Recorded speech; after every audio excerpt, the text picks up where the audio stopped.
السلام علیکم میرے پیارے لسنرز. کہانی شروع کرنے سے پہلے میرے فیس بک کے گروپ لبابہ حیدر آفیشیل اور میرے فیس بک پیج لبابہ حیدر کو جوائن کریں. میرے پیج اور گروپ کا لنک ڈسکرپشن باکس میں بھی موجود ہے. میں آپ کا وہاں انتظار کر رہی ہوں. شکریہ. ابھی میں نہا ہی رہا تھا کہ کمرے سے مجھے کسی کے تیز تیز بولنے کی آوازیں آنے لگیں. وہ دوسرا آدمی کہاں گیا؟ وہ نہا رہا ہے. آبی نے جواب دیا. اچھا، نہانا اتنا ہی ضروری تھا اس کے لیے؟ کیا کر کے آئے ہو تم دونوں؟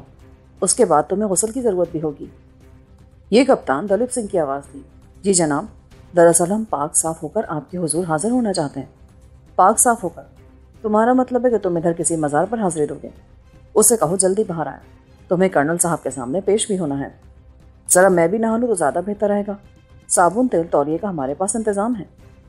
یہ آدمی میری سمجھ میں نہیں آ رہا. تم سے بہت فری ہو رہا ہے یہ کیپٹن. کسی اور کی آواز سنائی دی. یہ مجھے جانتا نہیں ہے نا، اس لیے. کیپٹن نے کہا. میں نے پھر نلکا کھول دیا. کچھ ہی دیر بعد میں نہا کر باہر نکلا تو میں خود کو بہت بہتر محسوس کر رہا تھا. کمرے میں ایک میجر اور ایک کیپٹن کرسیوں پر بیٹھے تھے اور 3 سپاہی آبی کے پیچھے کھڑے تھے. میجر مجھے بڑی شفاف نظروں سے دیکھ کر بولا. اوئے مسٹر، نام کیا ہے تمہارا؟ جی میرا نام ہاشم خان ہے. جام ہاشم خان. اس نے کاغذ پر لکھنا شروع کیا. باپ کا نام؟ عمر خان. کہاں کے رہنے والے ہو؟ ڈیرہ غازی خان کے قریب گاؤں ہے وکھاوا. ڈاک خانہ خاص تحصیل و ضلع ڈیرہ غازی خان. میں نے جھوٹ کا دفتر کھول دیا. اس کا نام کیا ہے؟ SGMM پیرزادہ. اس نے لکھ تو لیا مگر پھر بہکا. پورا نام بتاؤ. پورا نام؟ سید غلام محمد مرشد پیرزادہ. یہ ایک ہی آدمی کا نام ہے؟ جی. کوئی شک ہے آپ کو؟ فقرے بازی مت کرو. تم نے بارڈر کیوں پار کیا؟ ہم راستہ بھول گئے تھے. اس دوران میں وہ تھانے دار بے ہوش ہو گئے. ہم پھر بھی امداد کے لیے ادھر ادھر بھاگ رہے تھے کہ ہماری جیپ پر آپ کے سپاہیوں نے گولی چلا دی. تم سیر کرتے کرتے بارڈر کراس کرائے. گڈ. یہی کہا نا تم نے؟ میجر نے بڑے غصے سے کہا. جی ہاں، اور حقیقت بھی یہی ہے. گڈ. اور حقیقت بھی یہی ہے. تم اپنے چاچے کے پنڈ میں پھر رہے تھے. کیا سمجھا تم نے ہمارے بارڈر کو؟ کسی نے روکا نہیں تم کو راستے میں؟ کسی نے بھی نہیں. ادھر تو کوئی تھا ہی نہیں. اس تھانے دار کا نام کیا ہے؟ مستقیم علی. میں نے دراصل دوران سفر اس کی جیب میں سے کارڈ نکال کر دیکھ لیا تھا. میں نے محسوس کیا کہ اس مرحلے پر آبی ایک دم پریشان ہو گیا. وہ مجھ سے کچھ کہنا چاہتا تھا اور خاموش رہنے کا اشارہ بھی کرا تھا. اگر آپ اجازت دیں تو میں SGMM پیرزادہ صاحب کی بات سن لوں؟ نہیں، اس کی اجازت نہیں ہے. جو کہنا ہے سامنے کہو. میجر نے تنک کر کہا. وہ تھانے دار صاحب کہاں ہیں آپ؟ اس کے بارے میں بھی بات کروں گا. پہلے تم لوگ ہمیں اپنے بارے میں صحیح معلومات فراہم کر دو. پھر آپ چھوڑ دیں گے نا ہمیں؟ آبی نے بڑی معصومیت سے پوچھا. اتنے چوچے نہیں ہو تم. ہم تمہیں چھوڑیں گے ضرور، مگر شاید CKD کی حالت میں. کیپٹن نے پہلی بار مداخلت کی. وہ بھی بہت سنجیدہ ہو رہا تھا. میں آبی کا مطلب سمجھ چکا تھا. وہ مجھے اتنا سارا جھوٹ بولنے سے پہلے سوچ لینے کا مشورہ دے رہا تھا. اس تھانے دار کو کس نے مارا ہے؟ میجر بولا. کیا وہ مر گیا ہے؟ میں نے حیرت زدہ سا ہو کر پوچھا. زیادہ ایکٹنگ مت کرو، کیول پوری بات بتاؤ اور سچ بولو. کیول میں نے سچ بولا ہے جناب، مگر وہ تو بے ہوش تھا. نہیں، وہ مر چکا ہے. میں پوچھتا ہوں اسے کس نے مارا؟ اللہ نے مار دیا ہوگا جناب. دراصل یہ زندگی اور موت اسی کے ہاتھ میں ہے. بندے کے بس میں تو کچھ بھی نہیں. Shut up. میں پوچھتا ہوں وہ کیسے مر گیا؟ وہ جناب ہو سکتا ہے اس کا کاربوریٹر ختم ہو گیا ہو. آبی نے لہک کر کہا. جی ہاں، این ممکن ہے اس کے رنگ پسٹن ہی بیٹھ گئے ہوں. میں نے آبی کو سہارا دیا. یہ کیا بکواس ہے؟ میں پوچھتا ہوں وہ تھانے دار کیسے مر گیا؟ میجر چیخا. کیپٹن مسکرانے لگا مگر پھر وہ بھی فوراً سنجیدہ ہو گیا. دیکھیے جناب، انسانی مشین ہے نا، اس میں کسی بھی وقت خرابی ہو سکتی ہے. ہو سکتا ہے اس کی ٹائیراڈ ہی ٹوٹ گئی ہو. کیا کہہ سکتا ہے کوئی؟ وہ کوئی موٹر نہیں، انسان تھا. تم مجھے جانتے نہیں ہو. مذاق کرتے ہو مجھ سے بدماش ہو. میجر نے میز پر مکہ مارتے ہوئے کہا. نہیں جناب، یہ کیسے ممکن ہے؟ ہمارے دل میں تو آپ کے لیے بہت عزت ہے.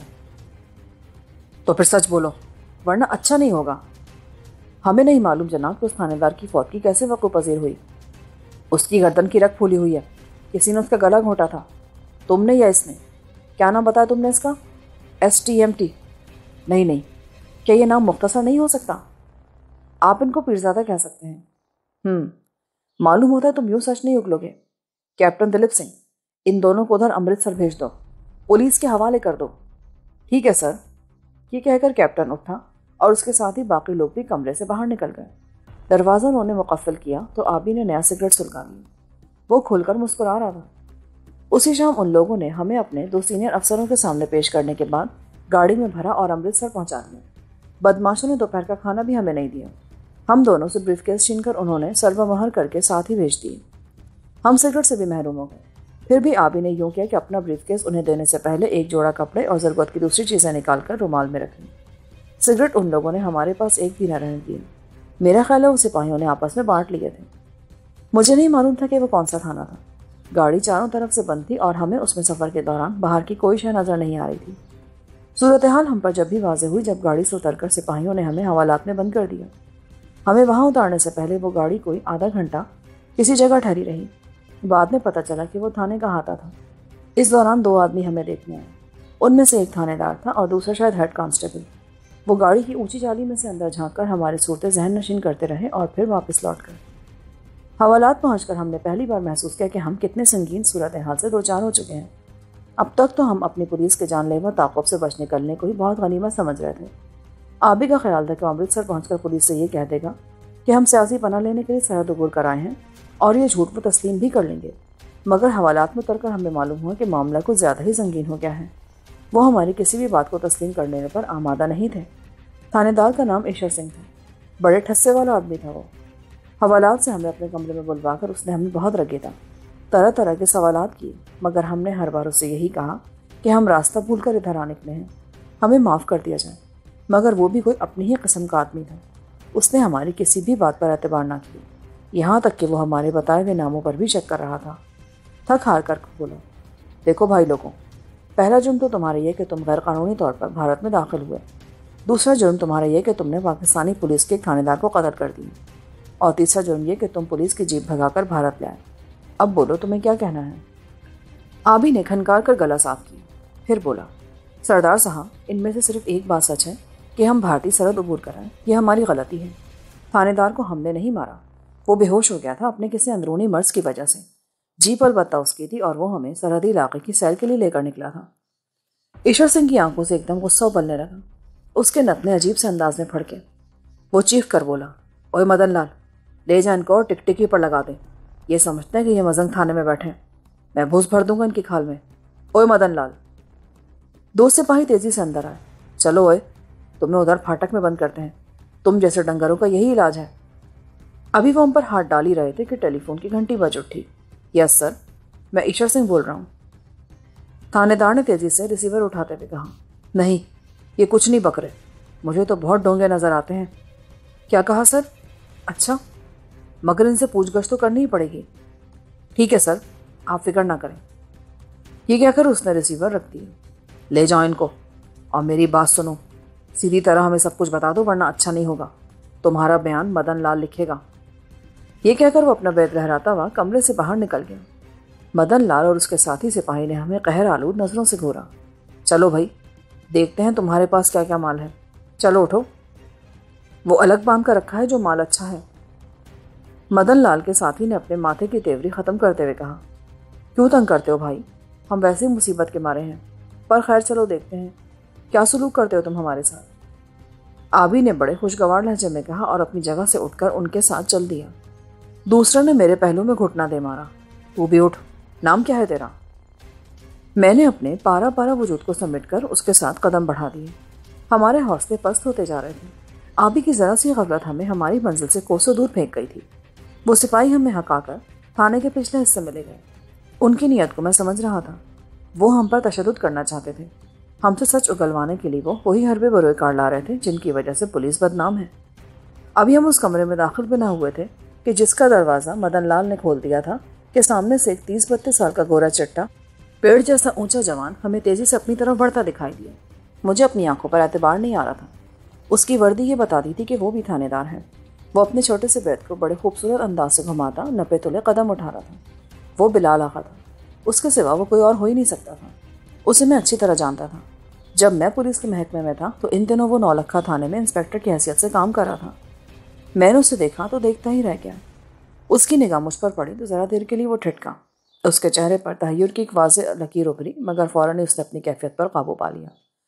وہ ہمیں نظر انداز کر کے ہمارے پاس سے گزر کر آگے بڑھ گیا۔ امرتسر کے اس تھانے میں بلال آقا کی موجودگی میرے لیے باعث حیرت تھی۔ اس نے سر پر سکوں جیسی پگڑی باندھ رکھی تھی۔ داڑھی اس کے چہرے پر ایسی سج رہی تھی جیسے وہ پیدائشی سکھ ہے، مگر میں قسم کھا کر کہہ سکتا تھا کہ وہ بلال آقا ہے۔ نولکھا تھانے کا سب سے زیادہ دلیر اور جیدار تھانے دار۔ مجھے اچھی طرح یاد ہے کہ لاہور کے اس تھانے میں اس کی عمدہ کارکردگی پر خوش ہو کر اسے سب انسپیکٹر سے انسپیکٹر بنا دیا گیا تھا۔ کچھ عرصے بعد وہ لوگ اسے خفیہ پولیس میں لے گئے تھے۔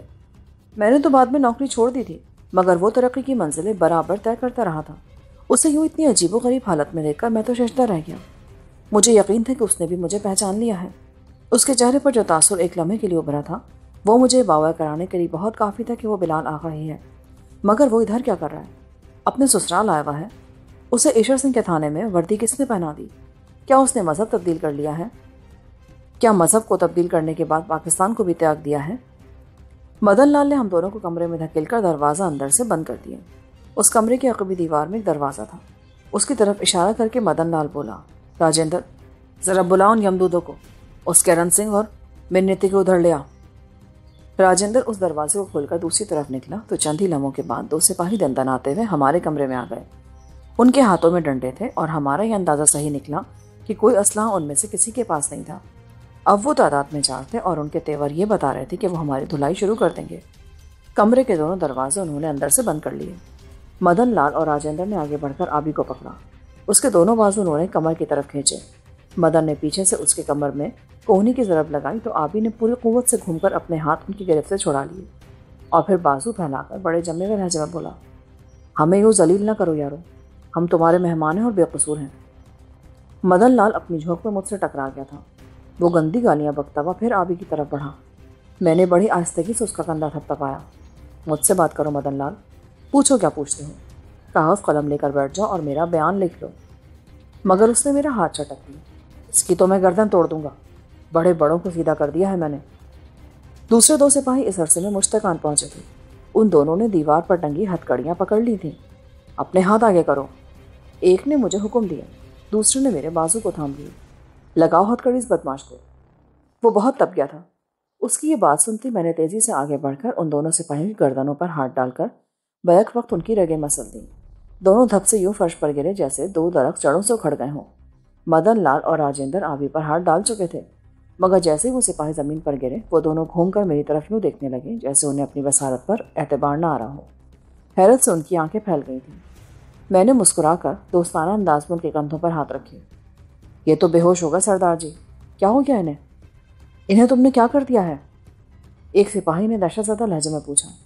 میں نے ہاتھ سرکا کر ان کی گردنوں تک پہنچایا، بڑی آہستگی اور ملائمت سے جیسے میں انہیں پچکار رہا ہوں۔ پھر فوراً ہی میں نے ان دونوں کے احساس کی رگیں مسل دیں۔ دیکھتے ہی دیکھتے وہ دونوں بھی بے سود ہو کر زمین پر گر گئے اور کمرے میں گمبھیر سناٹا چھا گیا۔ آبی نے ایک لمبی آہ کھینچی جیسے وہ اپنے سینے پر پڑے بوجھ کو کم کر رہا ہوں۔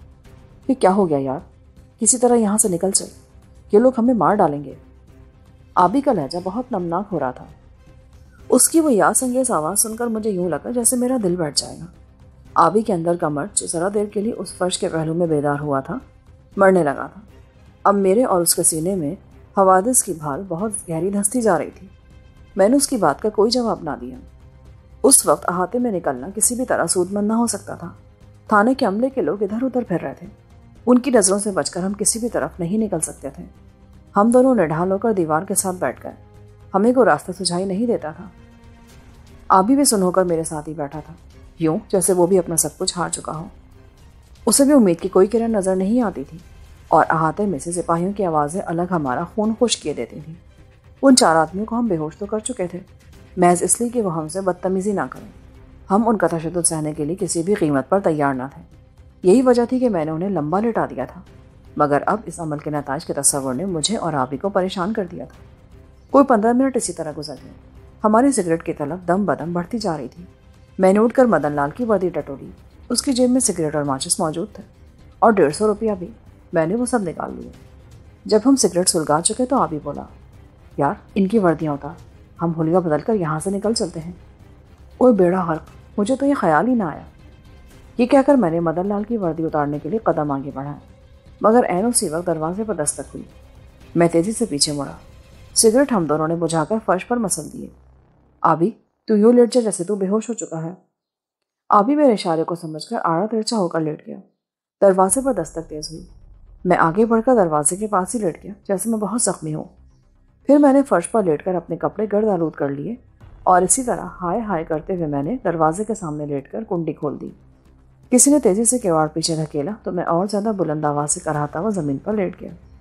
کیواڑ کو باہر سے کسی نے دھکا دے کر کھولا تو میں اس کے ساتھ ہی گھسیٹتا ہوا پیچھے چلا گیا۔ اب میرے سامنے ایشر سنگھ اور بلال آغا کھڑے تھے۔ ہیں؟ یہ کیا ہو گیا؟ یہ تو شاید آپس میں لڑ مرے ہیں۔ میری آنکھیں کھلی دیکھ کر ایشر سنگھ نے پوری قوت سے میرے کولے پر بوٹ کی ٹھوکر لگائی۔ ان سپاہیوں کو کیا ہوا ہے؟ اور تجھے کیا ہو گیا؟ انہوں نے ہمیں بہت مارا ہے سردار صاحب۔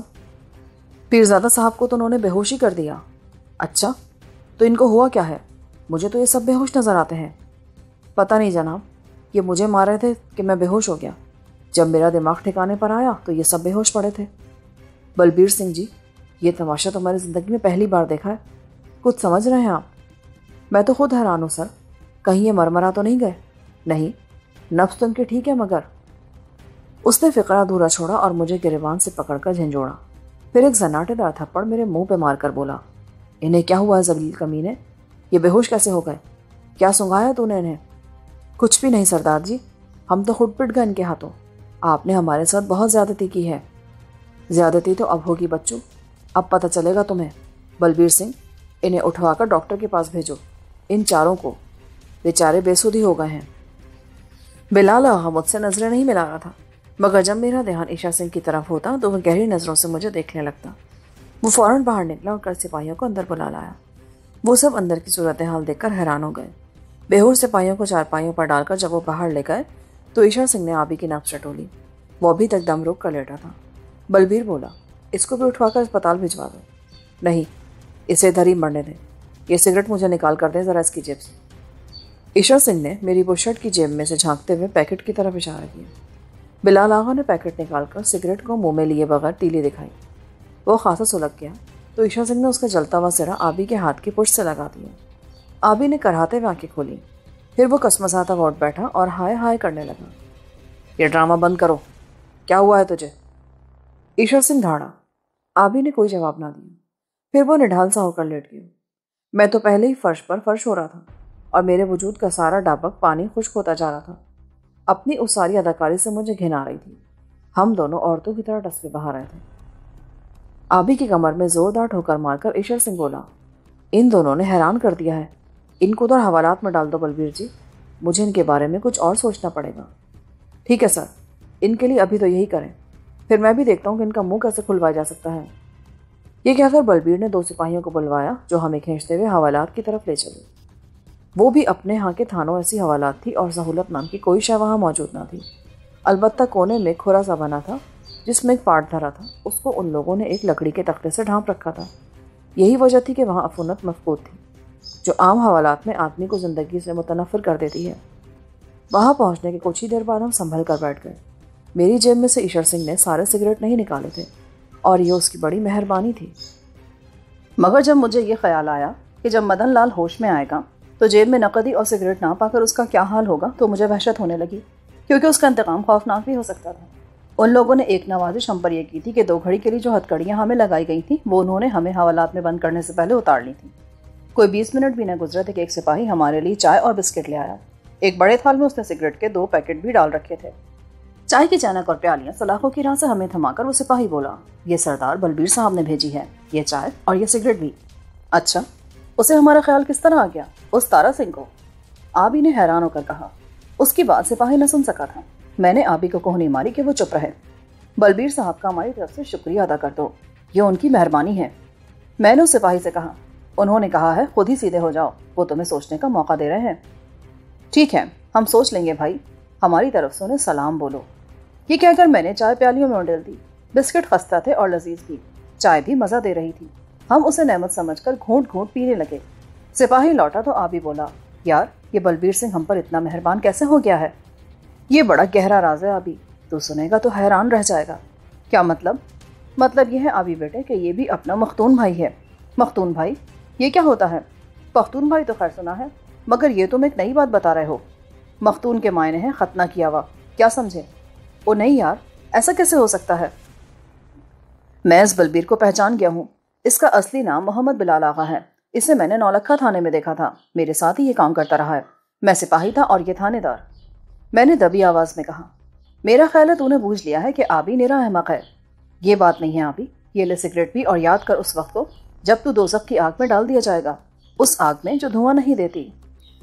مجھے صحیح بات بتا جیلانی. یہ چکر نہ دے. میں پہلے ہی بہت دکھی ہوں. اس دکھ کا بھاؤ تم خود ہی پوچھتے پھر رہے تھے. میں خود نہ سمجھ سکا کہ یہ شخص یہاں کیا کر رہا ہے. اتنا تو مجھے ضرور یاد ہے کہ یہ بلال آغا خفیہ پولیس میں چلا گیا تھا. تو اس کا مطلب یہ ہے کہ یہ بھی کوئی لمبا ہاتھ مار کر بارڈر کراس کر گیا تھا. ہو سکتا ہے یہی بات ہو، مگر وہ مجھ سے آنکھ نہیں ملا رہا. اس نے کیس بھی رکھ لیے ہیں اور داڑھی بھی. چال ڈھال سے پورا سکھ نظر آتا ہے، مگر ہے یہ اپنا پاکستانی بھائی. اسے مسلمان بھائی کیوں نہیں کہتا؟ مسلمان اب کہاں رہ گئے ہیں؟ اگر تیرا خیال ٹھیک ہے تو یہ مجھے کو لمبا ہی چکر نظر آتا ہے جیلانی. میں کیا کہہ سکتا ہوں؟ وہ کہیں الگ سے ملے تو اس سے بات کروں. دیکھ وہ سکھڑا ادھر ہی آ رہا ہے. آبی نے ایک رائفل بردار سپاہی کو دیکھتے ہوئے کہا. وہ حوالات کے دروازے سے ذرا دور آ کر ٹھہر گیا تھا. ہم خاموشی سے چائے پینے لگے. ہمیں ہر معاملے میں بڑی احتیاط کی ضرورت تھی. سائے لمبے ہو گئے تھے. تھانے کا احاطہ آہستہ آہستہ اندھیرے میں ڈوب گیا. پھر حوالات کی بتی جل اٹھی. ایک سپاہی ہمیں 4 کمبل دے گیا. ایک ہم نے نیچے بچھایا اور 3 اوڑھ کر بیٹھ گئے. دن تو گرم تھا مگر رات ٹھنڈی ہو جاتی تھی. کوئی 8:30 بجے کے قریب ان لوگوں نے ہمیں بھوجن دیا. دال اور چپاتیاں. چپاتیاں ایسی تھی کہ بس بھوک سے اڑی جاتی تھیں. پوچھا ہم سے کسی نے نہیں کہ ہمارے منہ میں کتنے دانت ہیں. سپاہی جو دروازے سے ذرا دور کھڑا تھا ہمیں بہت غضبناک نگاہوں سے دیکھتا تھا. اس سے نظر بچا کر ہم سگریٹ پھونکتے رہے. ہمارا خیال تھا کہ ان میں سے کوئی نہ کوئی آدمی تو ہمارے پاس آئے گا ہی. وہ 4 سپاہی اب تک ہوش میں آ چکے ہوں گے. ان کی وجہ سے وہ ایشر سنگھ ہم سب کو دھول دھپا کرے گا. مگر وہاں کچھ بھی نہ ہوا. وہ بلبیر بھی ہمیں کہیں نظر نہ آیا. کھانا کھا کر ہم سروں کے نیچے باہیں رکھ کر لیٹ گئے. اب تو بس فرصت ہی فرصت تھی. ہمارے غم، ہماری خوشیاں، ہمارے رشتے ناتے سب کے سب پیچھے دھرے رہ گئے تھے. مگر آسیہ نے پھر میرے دھیان کی سیڑھیوں پر قدم دھرا اور میرا دل ڈوبنے لگا. یار اس چکر سے کسی طرح نکل جا ہاشم خان، ورنہ ہم تلے جائیں گے. تلے تو جا ہی چکے ہیں پیرزادہ صاحب. اب دیکھنے کو باقی کیا رہ گیا ہے. وہ رات ہم نے فرش پر یوں گزاری کہ صبح تک ہماری پسلیاں دکھنے لگیں. بدن اکڑ کر تختہ ہو گئے. ان سے اتنا بھی نہ ہو سکا تھا کہ وہ ہمیں تکیہ ہی دے دیتے. وہ ہمیں منہ ہاتھ دھونے کے لیے پانی، صابن اور تولیہ دے گئے. یہ اچھی بات تھی. وہاں کوئی ایسا ضرور موجود تھا جو ہمارے لیے اپنے دل میں نرم گوشہ رکھتا تھا. اسے ہمارا خیال تھا. ہم منہ ہاتھ دھو کر بیٹھے تو ایک بھنگی پاٹ اٹھا کر لے گیا. کچھ ہی دیر بعد جب وہ اچھی طرح کھرا دھو کر واپس چلا گیا تو ہمیں ایک سپاہی چائے اور کشمیری کلچے دے گیا. آبی نے سپاہی کو بڑی دعائیں دیں. ہماری حیرت اور ذہنی اذیت کی کوئی انتہا نہ رہی جب ہمیں حوالات میں بند ہوئے 48 گھنٹے گزر گئے اور کسی نے جھانک کر بھی نہ دیکھا کہ ہم وہاں کیوں پڑے ہیں. 2 دن اور 2 راتیں اور گزر گئیں. دانہ پانی البتہ وہ ہمیں باقاعدگی سے دے رہے تھے، لیکن نہ تو ہمیں وہ ایشور سنگھ نظر آیا اور نہ بلبیر سنگھ کا ادھر سے گزر ہوا. ہم سمجھے وہ ہمیں حوالات میں سڑا سڑا کر مار دیں گے. ان کا رویہ ناقابل فہم تھا. انہوں نے اپنے سپاہیوں کی درگت بنتے دیکھ لی تھی. وہ اب تک ہوش میں آ چکے ہوں، مگر وہ ہمارے خلاف کوئی انتقامی کارروائی بھی نہیں کر رہے تھے. اور یہ بے یقینی کی ناقابل یقین کیفیت ہمارے اعصاب کو بری طرح کوٹ رہی تھی. مگر آخر انہیں ہمارا خیال آ ہی گیا. تیسرے دن صبح ہم ناشتہ کر چکے تو 2 سپاہیوں نے ہمیں ہتکڑیاں پہنا کر حوالات سے باہر نکالا اور تھانے دار کے کمرے میں لے گئے.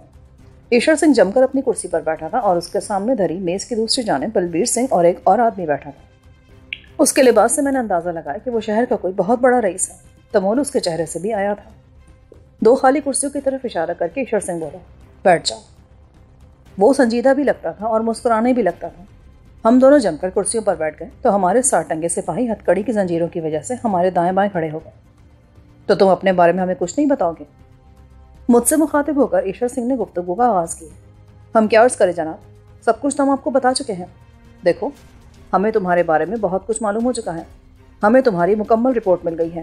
اب بھی اگر تم جھوٹ بولو گے تو مجبوراً ہمیں تمہاری چھترول کرنی پڑے گی.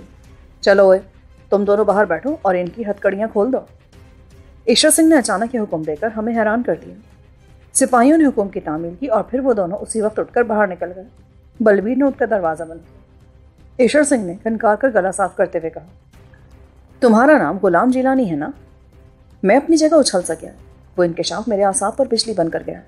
مجھے یوں محسوس ہوا جیسے میں ان کے سامنے ننگا ہو گیا ہوں. مگر اب انکار سے کوئی فائدہ نہیں تھا. میں نے کرسی کے پشت سے سر ٹکا کر کہا، جی ہاں یہی میرا نام ہے. تمہاری ایک بہن بھی ہے آسیہ، اسے تم جیل سے نکال لائے تھے. جی ہاں یہ بھی درست ہے. تم نے بہت سے لوگوں کو قتل بھی کیا ہے جن میں اکبر کوٹ کا زمیندار ہادی علی بھی شامل تھا. یہ سب آپ کو کس نے بتایا ہے؟ ایشور سنگھ مسکرا دی. ہم یوں ہی ادھر نہیں بیٹھے، سرحد پار کی ہر خبر ہمیں معلوم ہوتی ہے۔ یہاں آنے سے پہلے تم نے لاہور میں 4 آدمی مار دیے تھے۔ آپ ٹھیک کہتے ہیں، آپ کے سامنے کسی بھی بات سے میں انکار نہیں کروں گا۔ ہاں مگر لاہور میں ان کے سامنے میں کبھی بھی اعتراف نہ کرتا، کسی بھی قیمت پر نہیں۔ تمہارے اس دوست کے بارے میں ابھی ہماری معلومات مکمل نہیں ہیں، حالانکہ اس کا فوٹو بھی ہم نے ادھر بھیج دیا تھا۔ آپ نے ہمارے فوٹو کب اتارے؟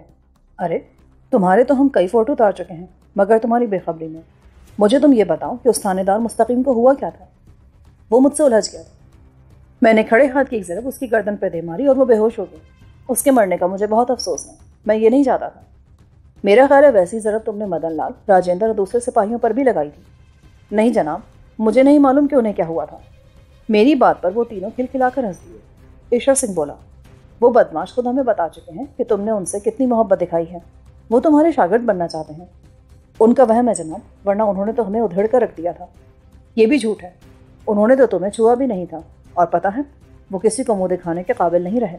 میں نے چاروں کو 1-1 ماہ کی چھٹی دے دی ہے تاکہ وہ کچھ آرام کر لیں۔ میرا تو خیال ہے سردار صاحب کہ دفع کریں، ہم پر لعنت بھیجیں اور ہمیں واپس جانے دیں۔ That's not easy my dear, یہ ملہوترا صاحب ہیں، تم ان کے ساتھ چلے جاؤ اور جو کچھ یہ کہیں اس پر دھیان دو، پھر ہم دیکھیں گے کہ کیا ہو سکتا ہے۔ اور وہ ہماری فرد جرم، وہ تو موجود ہے، تم کوئی بھاگے تھوڑی جاتے ہو، مگر یاد رکھو ایک داؤ ملہوترا صاحب بھی جانتے ہیں۔